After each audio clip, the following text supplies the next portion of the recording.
Cashflow Diary Podcast, episode 273. Welcome to yet another exciting episode of the Cashflow Diary Podcast, the podcast that teaches you insider tips, tactics, and strategies for creating leverage streams of cash flow into your life. Learn from top-performing entrepreneurs, business owners, investors, and thought leaders from across the globe as they share their secrets to success.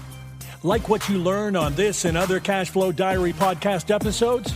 Go to learninvestingnow.com and sign up to receive powerful tips and information that will help you succeed as an entrepreneur and investor. Now, here's your host, investor, entrepreneur, business owner, educator, speaker, author, and master facilitator of Robert Kiyosaki's cash flow game, Jay Massey. All right, ladies and gentlemen, welcome to another episode of the Cashflow Diary Podcast. I'm your host, Jay Massey, and I'm really excited today. Here's why. You're like, Jay, you say that all the time. And I do, because every time I want you to really understand, I am genuinely excited every time because there's so much to business. There's so many things to learn. And today we get to talk about one of my favorite subjects. In fact, the very reason we do business is what I believe today's guest knows all about. Because really, you want to get to the point where you work by referral. Today's guest has been called many things, among them referral guru, North America's most referred real estate professional. Here's why, though. What would it be like? Just imagine if you started your career today and 3 years from now, you netted $1 million. Would you be happy? I think so, because he's done that. What if 8 years later, you sold half your business for another $1 million? Would you be happier? Probably. But here's the thing that I think is the most impressive.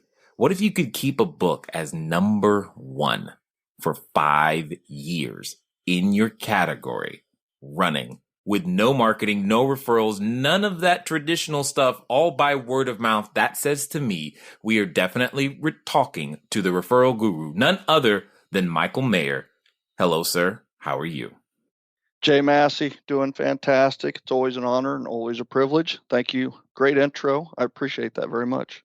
Thanks for being here. I know you're going to have a lot to share because this topic of referrals is one of the ones that I am always telling people. I'm like, you're doing business to get to the referral. Trust me, that's really, really what you want. And it's so exciting to have someone who I believe is going to help all of us get better at doing exactly that. So one of the things that I like to do, though, before we get too far, is I like to always ask everybody a very similar question at the beginning. I tend to look at today's entrepreneurs a lot like yesterday's superheroes. So, Batman, Robin, Captain America is very popular right now, Iron Man. Before a superhero was, before they got dressed up, before they, started saving people with their special skills, all things I think entrepreneurs do, the superhero was usually just a person in some way, shape, or form. So what I'd like to know, what we would like to dig into is, before the book, before the companies, before netting your $1 million, before becoming known as North America's most referred real estate professional, who is Michael Maher? Wow. So I like the superhero analogy because I'm actually wearing a Superman shirt right now. Of course. I'm not wearing the tights, just so the visual is not complete for anyone. But my kid thinks I'm a superhero. He's 7, so yes. I wear a lot of superhero shirts when I'm hanging out at home, getting ready to play catch with him. So, and I always kind of compared business with like the superhero and how I conduct business and how I see the world almost is when I see a lot of people, I see them like they're Superman, but they're Superman. Like imagine Superman kicking back on the couch with his feet up and he's eating a bowl of chips and he's watching TV, right? Right. And he's watching TV all day long. Now, what would you think if you saw Superman all day, every day, eating like a bowl of chips? What would you think about it? That the picture is hard to imagine because it just doesn't look right. Doesn't even sound right. Yeah. So what would you think if Superman was spending his time that way? What would we think about Superman? He's sick, got a cold, needs to go to the hospital. Is there kryptonite nearby? What's going on, dude? That's right. And what would we think about his potential? What would you think about like how he's fulfilling his potential? He's not. Yeah, yeah, and I have to be honest with you. That's kind of how I see the world. Is I see everyone as superheroes, like you said, and I see that the superpower for people is love. I truly believe that. I truly believe that everybody's superpower is love, and love is a superpower. And how we put that into play is generosity. Is what we do each and every day.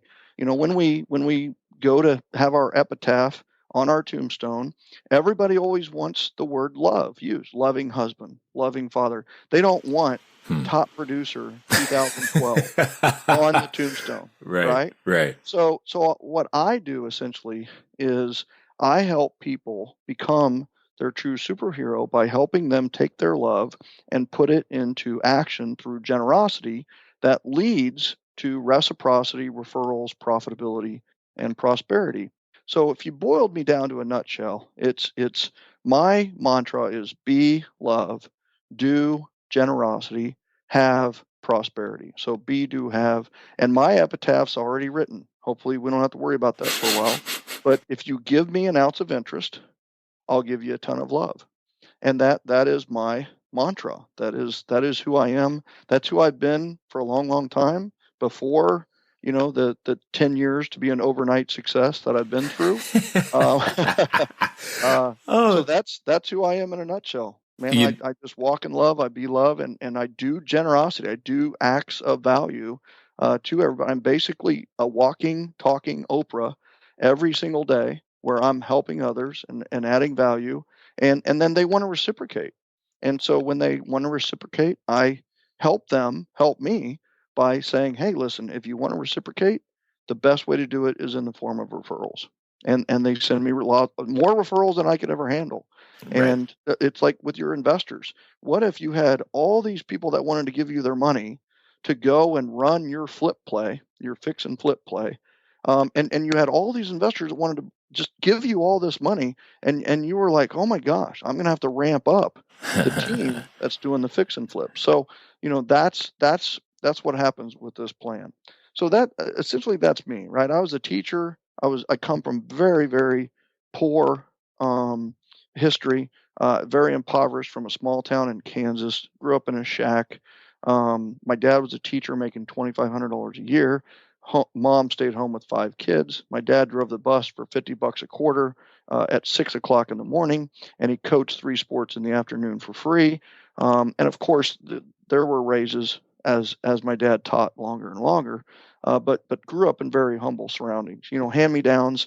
I had the 4th version because I'm the 4th out of 5. So it's one of those where that very humble beginnings, and the way I made it happen was not necessarily business savvy or anything. It was truly learning how to say yes when people asked me if they could help me. When someone says, can I help you? Or what can I do for you? Or how can I help you? You have an answer. You say yes, right? And that came from my dad. And that is one of the greatest business advice quotes I've ever heard ever, is when somebody offers to help you, you say yes. Because you can always temper and or taper how they help. Interesting. I've never heard that before, because I was going to ask a little bit more. Like you said, learning how to say yes would imply that it's a skill, and therefore some of us might not know how to say yes. And you're saying specifically when someone says, can I help you, or how can I help you? Yes. The answer is yes. Right? When somebody compliments you, just say thank you. Isn't that amazing? Yes. When somebody gives you a compliment, it's so amazing to watch how people react to that. You mean this old thing? When really they spent their entire paycheck to make it happen and to match the shoes, right? But Right. It's one of those where I found it most helpful is I add a lot of value and people want to reciprocate. And they say, listen, Michael, holy cow, thank you so much. You helped me with this presentation, or you helped me with this, with getting connected to the right person. How can I help you? And the answer is referrals. The answer is always referrals. When somebody says, what can I do for you, or how can I help you? The answer is referrals. And a lot of times they'll go, oh, wow, what kind of person are you looking for? Or who are you looking for? Or who are you looking to get connected to? And then we have a conversation about who I'd like to be connected to. And then I get connected to that person, and it turns into business. It turns into more opportunities to add value and get more reciprocation. Indeed, indeed. Now, interestingly, okay, so we're going to say referrals is your superpower? Yes, definitely. Got it. Relationship building to the point of referrals. Yeah. Totally understood. So my question then is kind of like, as the superhero grows, at the beginning we have our origin story, but there comes this point at which he or she discovers that, hey, I have a superpower, and then they're often conflicted or confronted with the decision, am I going to use it for good or evil? So what I would love to hear and know is, how did you discover that this was your superpower and then decide to use it for good? Yeah, wow. So these are great questions, and I've never been asked these. This is about the 1,000th podcast I've done, and I've never been asked these questions. And they're so powerful for the audience as well as me to think through them. I will tell you that I did not know that I had a superpower. What I thought I was doing, I thought everyone was doing. And I went rapidly to 187 transactions in my third year. And I didn't know, nobody had ever done that in Kansas City, but I found out later. And then I was interviewed by, and a lot of times it's, we all need someone to put up a mirror to really, for us to see who we really are and what we've achieved. And my mirror was a guy named Howard Brinton, who he interviewed me for his series of called Star Power. I became a Star Power star in the real estate world, and he had a list of 100,000 agents. And when he interviewed me, he called me America's most referred realtor, America's most referred real estate professional. And my phone and my email blew up. It was just, I was inundated with all these requests for systems and what we had, how we did it and what we did. And so that's when I knew that we had something super going on. And I will tell you, it's one of those where, okay, so I don't know if I'd ever considered using it for bad, right? But I've gone from using it for clientele in a real estate business to helping others feel this really fulfilling life that I have by teaching others, because I actually did 218 transactions 1 year. And in January, a group hired me to speak. And I went in and spoke, and they announced the attendance at the event as 218 people, 218 real estate agents. And the number, it was just uncanny. We'd just done our numbers for the previous year. And it was like, that is, here I am.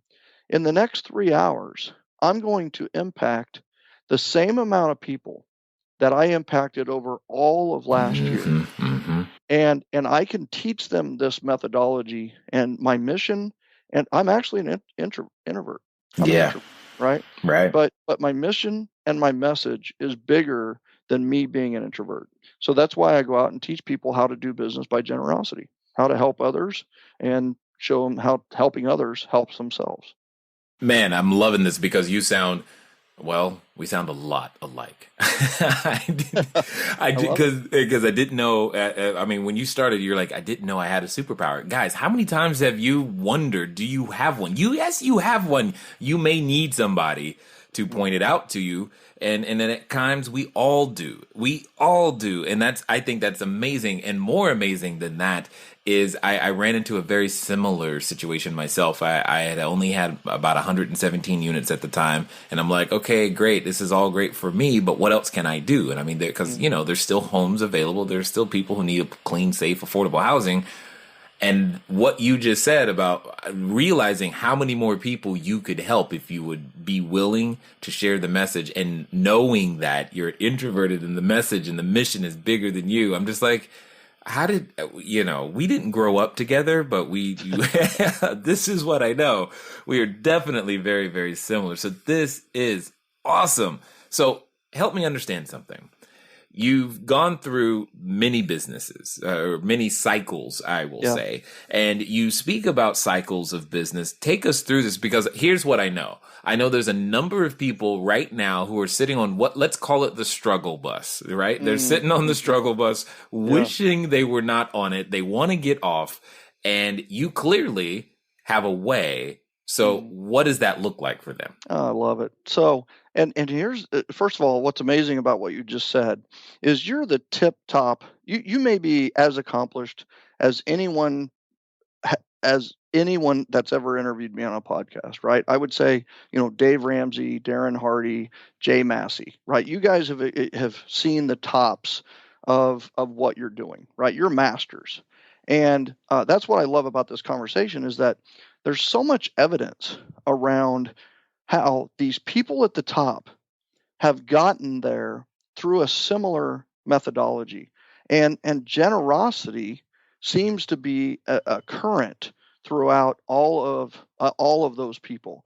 So there's 3 cycles, right? So let's talk about the first cycle, and this is essentially. So this is what I call the chase cycle. So let's just talk about typical sales, right? Okay. And this is also how a lot of investors go about getting money, and investors, and they go about getting deals and getting things, right? Right. So here's the deal: is Jay, if you were have you ever been chased by a stranger?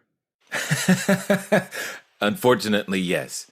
Oh my God, seriously? Like after 5th grade, when it was really cool to be chased by a stranger. Yeah, well, what it was is it was in a parking lot, and I'm like, I don't know this dude, so it was really scary. But it turned out to be okay. It was just at the moment I was kind of scared, but it's all good. It happens. So you have 2 choices, right? When you're chased by a stranger, you have 2 choices. What are those 2 choices? Fight or flight. Fight or flight, right? So it's the same thing in sales, right? They teach you in sales to essentially market to and chase strangers. And guess what? All of the strangers tend to do what we do when we're chased, which is fight or flee. Luckily, only 3% of them tend to just want to fight. 3%. But the thing is, I mean, you've worked with that guy, right? Or you've worked with that girl. It's just like, I'm unfortunately thinking of names right now, but yes. Yeah, they just said yes, and it was way too easy. And they were actually hanging out looking for a fight, and we ended up doing business with them. Well, when you're, unknowingly dropped into a fight, you have 2 people fighting. What do you call that?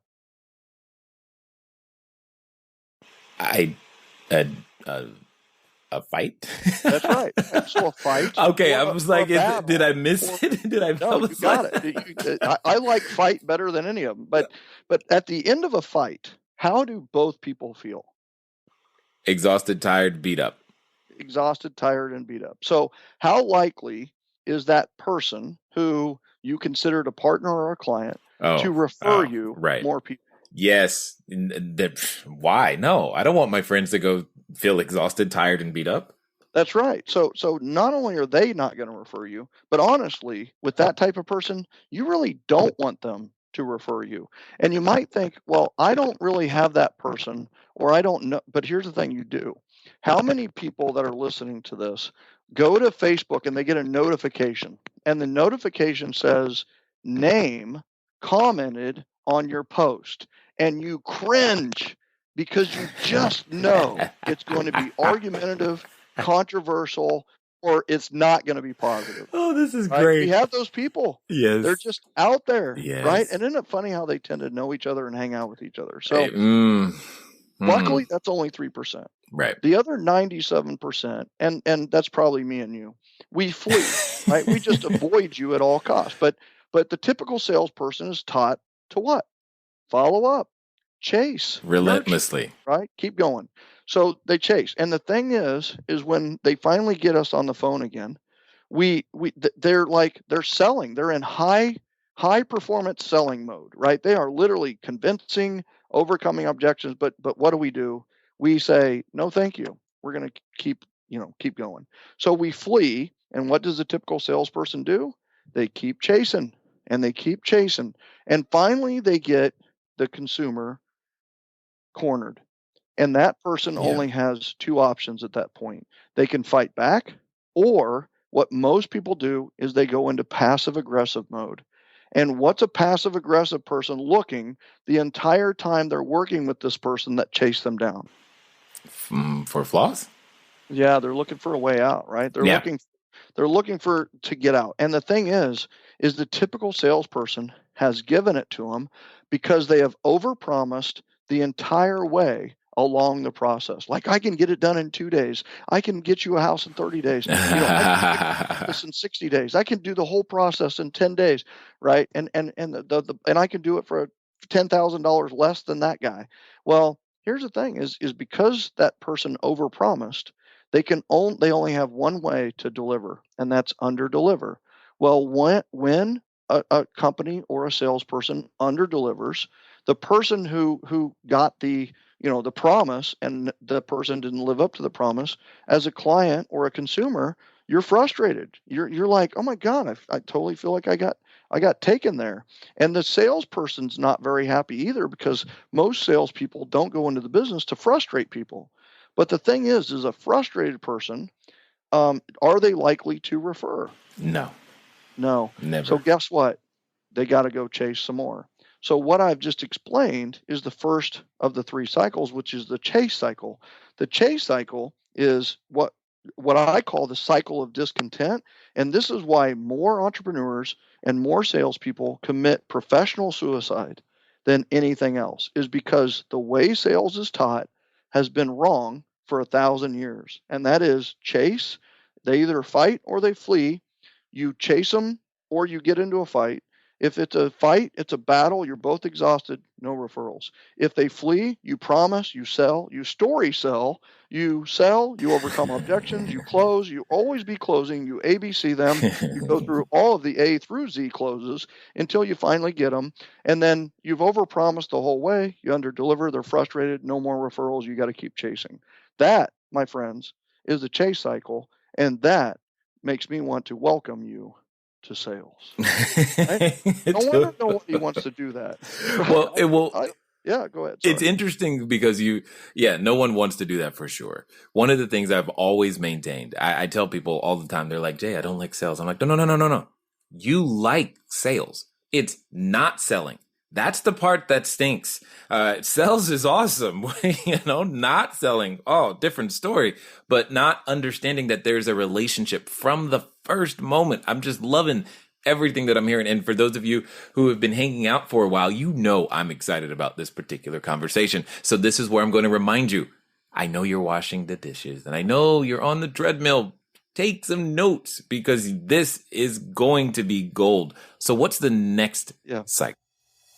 Yes, I'm hoping that you are catching what Michael and I are really talking about. And at the end of the day, referrals make things happen. Relationships make things happen. And I know you know that. In fact, I think that's one of the reasons why you keep listening, which I appreciate you doing. Feel free to share with a friend. One of the things that I want to make sure that everybody understands is, well, if you want to take this to the next step, let me give you something. How about a free PDF copy of my book, Cashflow Diary, 10 Steps to Creating Wealth in Any Economy? All you got to do is go to cashflowdiary.com/free book. Again, that's cashflowdiary.com/free book. And you can grab one. Let's get back to the rest of the interview. Yeah, if there's a negative cycle or a downward spiral or whatever you want to call it, there must be a positive. There must be a positive cycle. Right. And the positive cycle is the referral cycle and what we call the attract cycle. One is the cycle of discontent or the chase cycle. Well, the opposite of chasing is the attract cycle. So that's the referral cycle. So it's very simple. It's just 3 steps. You get a referral and then you tell them the truth. That's the beauty of working with referrals, is you can just tell them not only the truth, but tell them like the worst case truth. Tell them the nuclear case truth. Totally under promise. So you're going to tell them the truth. You're going to under promise. Just tell them how the process works with you. And then the process will come out. And when the process comes out, you just do better than the worst case scenario or even the nuclear case scenario. You just do your job. You perform. You say, listen, sometimes this takes 90 days, but you perform it in 45 days or 60 days. Well, you have over delivered. which gets a wow from that client. Well, what does a wowed client do? They go to the barbershop and say, you know what, I got a guy. My guy, Yeah. guess what my guy just did? Guess what I just did? Yeah, totally understood. Oh, they tell everybody, they refer you, and you're on the referral cycle. You're on the referral cycle. It's really that simple. And I will tell you that the one untapped resource of working with referrals is the consultation. We should always set down anybody that we see as a client, which could be an investor, it could be a buyer or a seller, it could be a referral partner, it could be anything. But we set them down and we go through the promise or through the process and under promise. We tell them, here's how it could work. Here's how it's going to work. And then, by just simply describing the process and the worst case scenario, warning them, we're actually doing them a service by being proactive and letting them know. Like if somebody came into your booth right now and said, well, here's the thing. What if the fire alarm went off right in the middle of this interview, right? That would not in be your building. required. Yeah, that would not be good. let's Freak hope out. not. You're like, holy crap, I'm in a consolidated room. What the heck, right? And now let's change that. Let's say somebody comes into the office before this interview and just says, hey, I just wanted to let you know, in an hour, we're going to run a fire drill. I just wanted to let you know that. Now, when the fire drill or the fire alarm goes off, how do you react? Is it differently? Yeah, there's no adrenaline? No adrenaline. Yeah, there's no adrenaline. There's no anxiety. Right. So what we're really doing by showing them and cautioning them about the process and the problems during the process is we're actually doing them a service. Now, when we actually go through the process, none of those fire drills or fire alarms actually come up. So the client is actually wowed and thankful and grateful that those bad things didn't happen that you warned them about. So they think you did an even better job. And honestly, what you did is you did your job. So you wowed them. You're going to get referrals. Now, people all the time, they ask me, how do I get people on the referral cycle? I want more people on the referral cycle. Well, referrals are a result. They're a byproduct of something else. You have no control, unfortunately, of how many referrals or when you get referrals. But you do have control of something else, and that's the other cycle. Yep. Yes, I'm loving this. Hopefully, again, guys, take notes. Let's keep going. So the third cycle, you want more people on the referral cycle? It starts with the generosity cycle. What we have discovered is that when you go back into your history of why you got a referral. So let's say you got a referral today. Well, you didn't get a referral today because of something you did today. Right. What we've done is we go back in your history and we find out, okay, what was it that actually tipped a domino in your favor? And those dominoes were falling all the weeks, all the time you were working. And the day you got the referral, the domino fell back in your lap.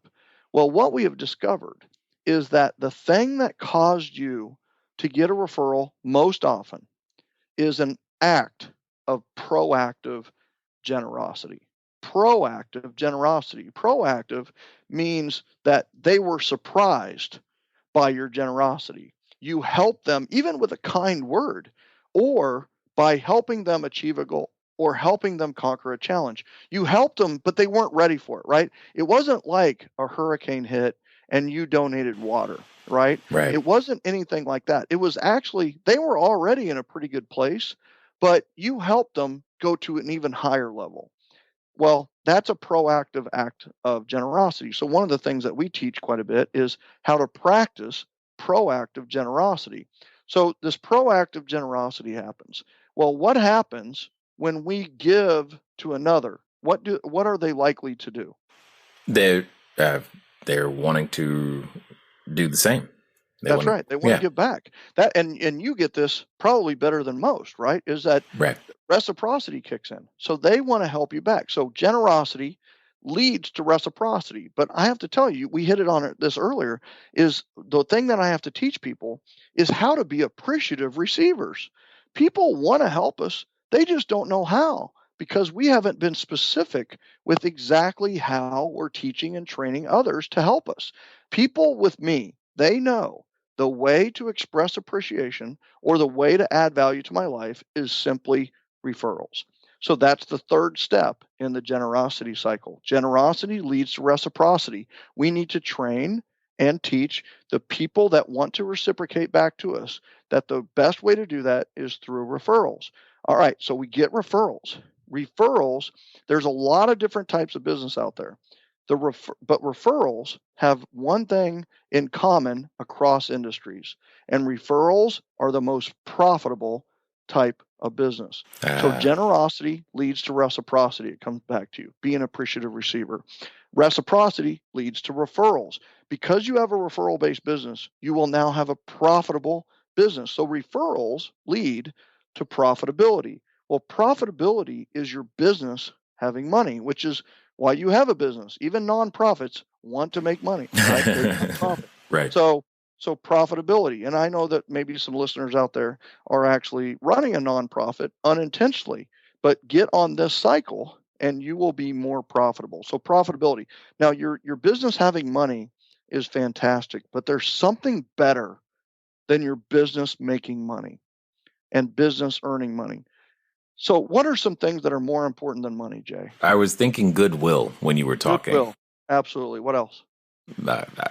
Goodwill. What else? Time with my children? Time. Absolutely. Family, relationships, right? How about freedom? More important than money? Yes. Yes, the ability to choose is that's how I typically express the word freedom, is just the ability to choose. Absolutely. So if we rolled all of those words, time, relationships, family, health, freedom, choice, into one word, there is one word that describes all that, and that is prosperity. Prosperity. So generosity leads to reciprocity. Reciprocity leads to referrals. Referrals lead to profitability. Profitability leads to prosperity, and prosperity leads to more generosity. And the thing is we all have a level of prosperity. It does not take money to be generous. You can start where you're at. You can say, whoa. Hold on. Okay. Somebody didn't hear that, and they need to hear that. Say that again. Yeah, so generosity. This is the generosity cycle in a nutshell. Generosity leads to reciprocity. Reciprocity leads to referrals, be an appreciative receiver. Referrals lead to profitability, your business having money. Profitability leads to prosperity, and prosperity leads to more generosity. But you can start where you are. You are prosperous right now. You have a level of prosperity simply because of where you were born and your situation now. But prosperity, the 7 ways to give massive value first, only one of them is money. You can think about another and take some action. That's the power of a handwritten note. You can think about someone and take action and talk for them. In other words, you could refer them, or you could talk positively about them. You could do a 5-star review on Amazon or a 5-star review on Yelp, right? That is talk or thought plus action. We'll take one on iTunes. That'd be good. Or a 5-star review on iTunes for this, right? Cash flow diary. Make it happen. So, all right. So that's the generosity cycle. And I want people to look at this as, all right, is you can run your business on a unicycle, right? The unicycle is, as we know, it's a one-wheeled bike. And there are very few people in the world who can ride a unicycle. And what's the hardest thing about riding a unicycle? I've never successfully done it, so I'm going to say balance. Balance. Oh my God. Are you telling me that people struggle with balance in life? No, never. No. Yeah. So people struggle with balance. And why can you not have balance? Is because they're trying to bike on a unicycle. That's why salespeople and entrepreneurs typically struggle the most with balance. Well, there must be a better cycle, and that is the bicycle. The bicycle. Right. So look at the 2 cycles, the referral cycle and the generosity cycle, as a bicycle. The front wheel is referrals. Well, what's unique about the front wheel of a bike? It doesn't have a chain on it? Doesn't have the chain, right? So what else is unique about the front wheel? I don't know. Yeah. So it's there to guide you. It's there to steer you, right? Okay. And so every decision your business should make should be, will this help us attain more referrals? Got it. Will this help us earn more referrals? So referrals are the guide. It's the steering device. But here's the thing. What's unique about the back wheel of a bicycle?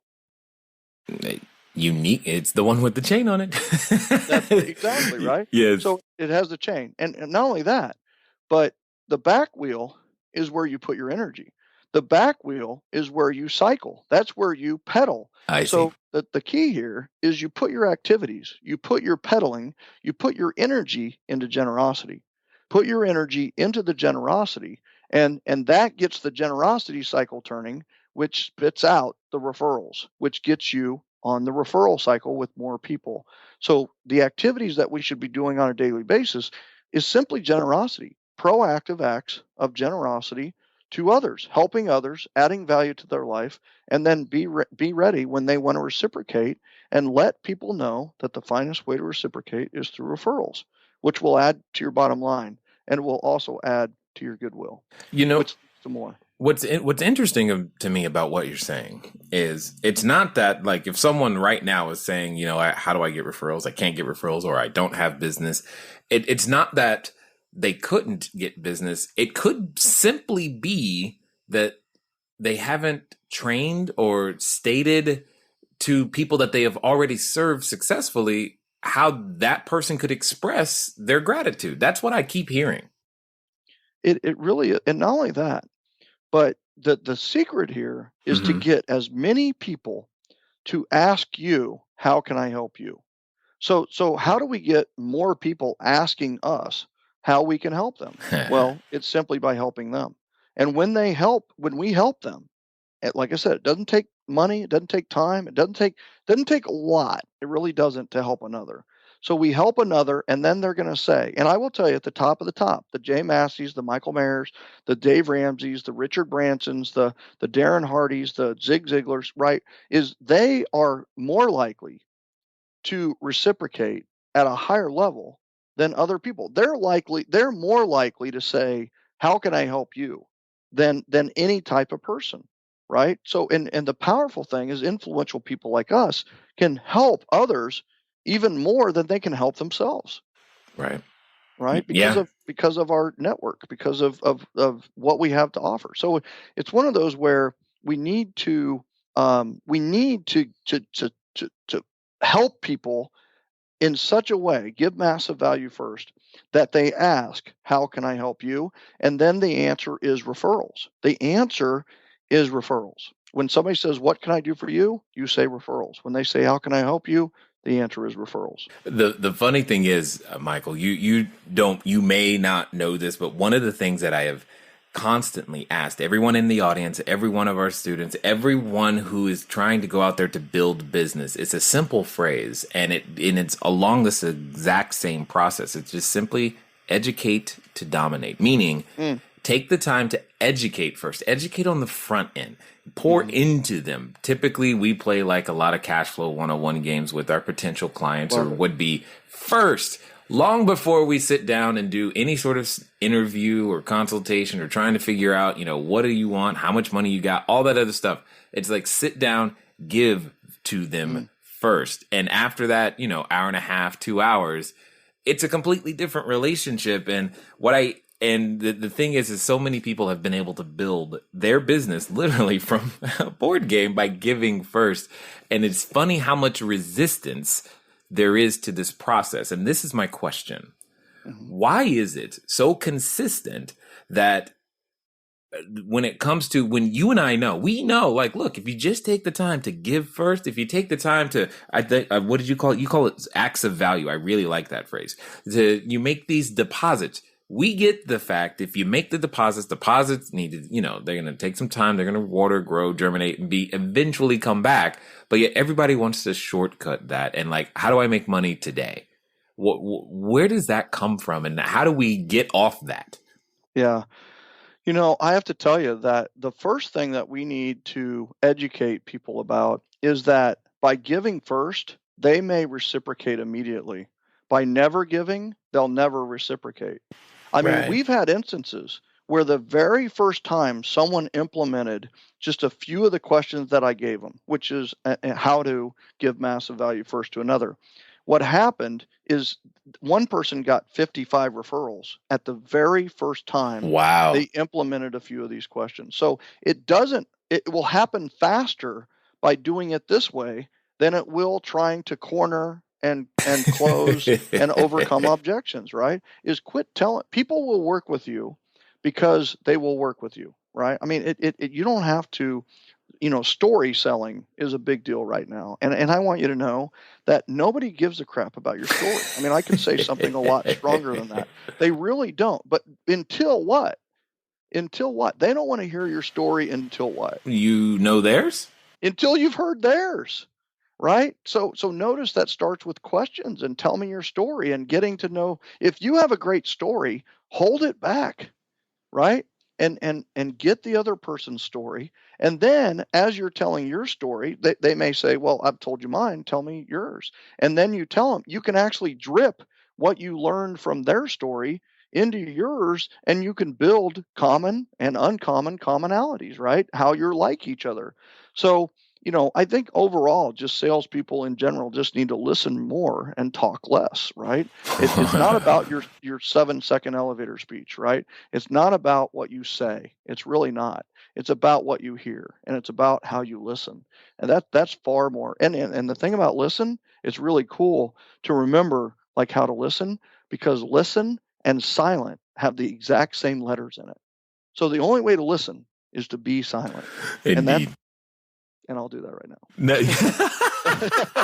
Oh, that's funny. No, I have a feeling you and I could talk for a very, very long time about this subject and many, many more, because it's the core of what we do. It's the core of what we do. But here's what I do know for sure.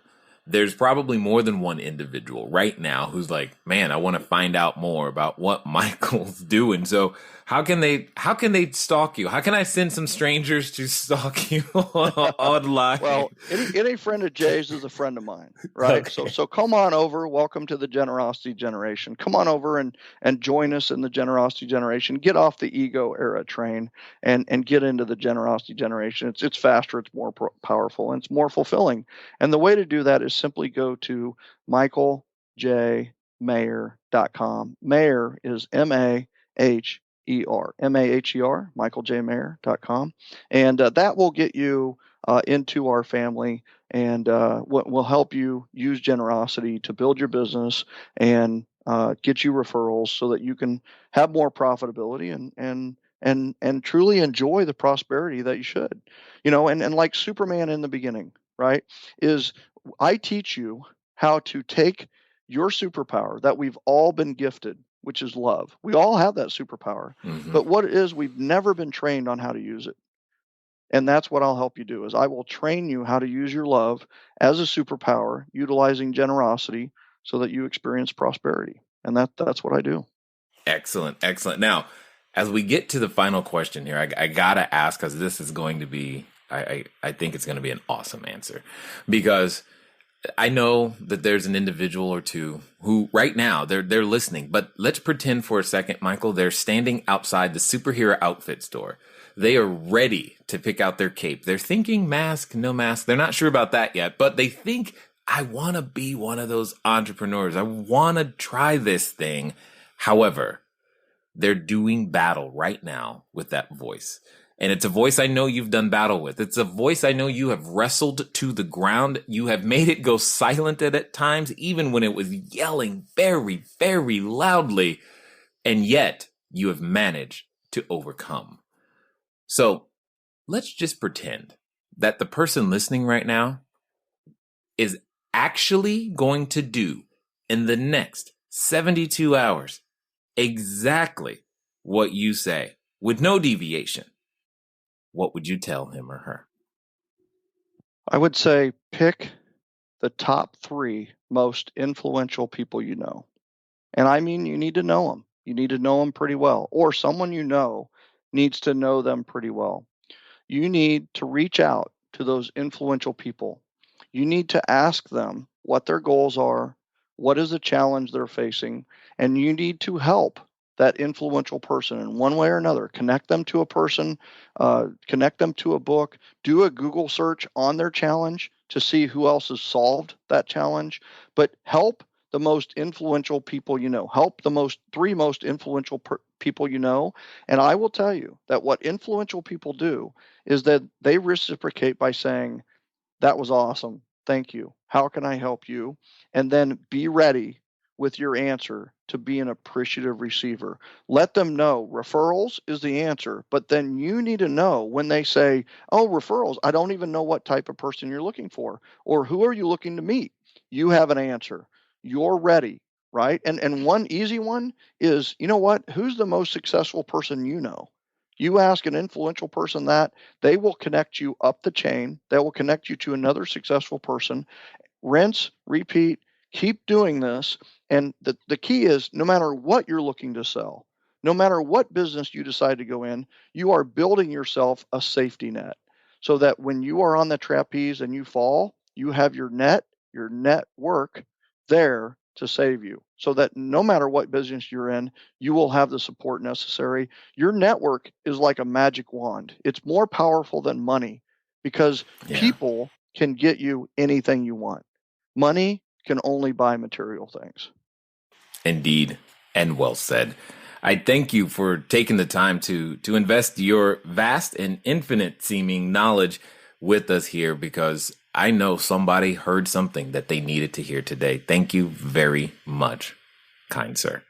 My pleasure, Jay. Thank you so much for what you do for the industry and entrepreneurs in general. Truly, it's been an honor and privilege, and just know that you are appreciated at the mass level, and I appreciate you personally. Thank you very much. All right, ladies and gentlemen, you know what time it is. It's time for you to move at the speed of instruction. What does that mean? That means you probably should get over to the website right now. It means you might be able to have one of those acts of value, those things to begin to deposit generosity today. Hey, here's an idea. Why not refer someone to this particular episode? Because I think it would do them and you a world of good. It's been fun talking to you guys today. I look forward to talking to you soon. Until next time.